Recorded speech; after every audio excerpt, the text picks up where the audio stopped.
আসসালামু আলাইকুম বন্ধুরা, সবাই কেমন আছেন? নিশ্চয়ই ভালো রেখেছেন মহান আল্লাহ পাক সবাইকে। বন্ধুরা, আজকে আমি রান্না করব ড্যাঙার ডাঁটা দিয়ে আলু পটল দিয়ে চিংড়ি মাছ। চুলায় আমি একটা প্যান বসিয়ে দিয়েছি বন্ধুরা, দিয়ে দিচ্ছি পরিমাণ মতো তেল।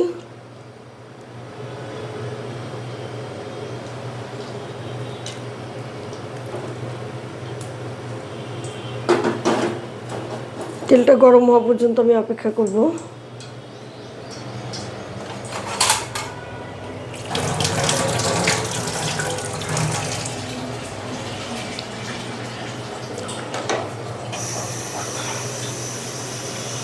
তেলটা আমার গরম হয়ে গেছে বন্ধুরা, এখন আমি দিয়ে দিচ্ছি কেটে রাখা পেঁয়াজ,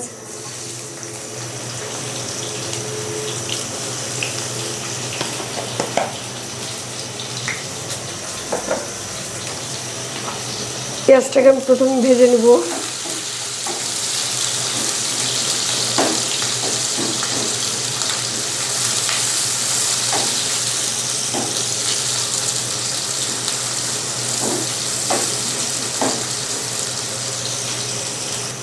বন্ধুরা, পেঁয়াজটা ভাজতে ভাজতে আমি দিয়ে দিলাম অল্প কটা জিরে, আস্ত জিরে।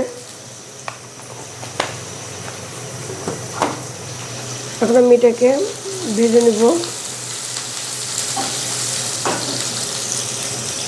বন্ধুরা, দেখতে পাচ্ছেন পেঁয়াজটা আমার ভাজা হয়ে গিয়েছে। এখন আমি দিয়ে দিব একটু পানি।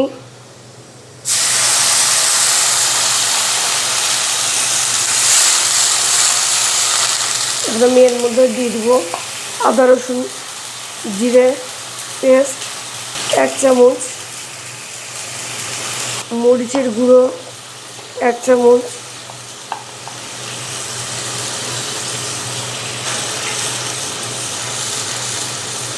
ধনে গুঁড়ো 1 চামচ,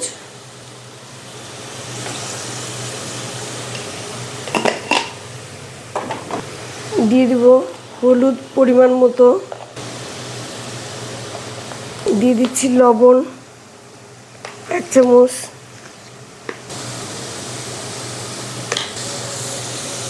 দেখুন বন্ধুরা, আমার মশলা কষানো হয়ে গিয়েছে। এখন আমি দিয়ে দিচ্ছি চিংড়ি মাছ।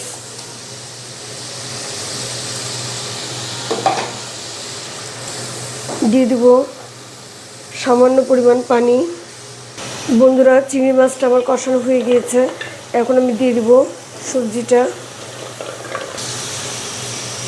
বন্ধুরা, দেখতে পাচ্ছেন সবজিটা আমার কষানো হয়ে গিয়েছে। এখন আমি দিয়ে দিচ্ছি সেদ্ধ হওয়ার জন্য পানি।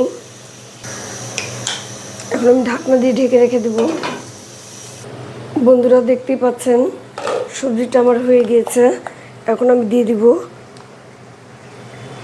1/4 চামচ ভাজা জিরে গুঁড়ো।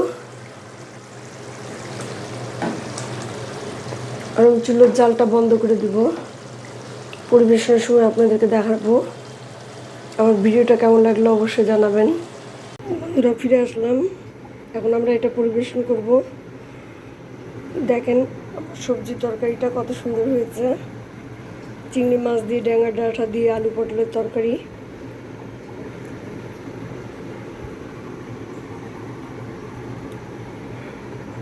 দেখতেই পাচ্ছেন। আমার ভিডিওটা ভালো লাগলে অবশ্যই লাইক দিবেন, কমেন্টস করবেন।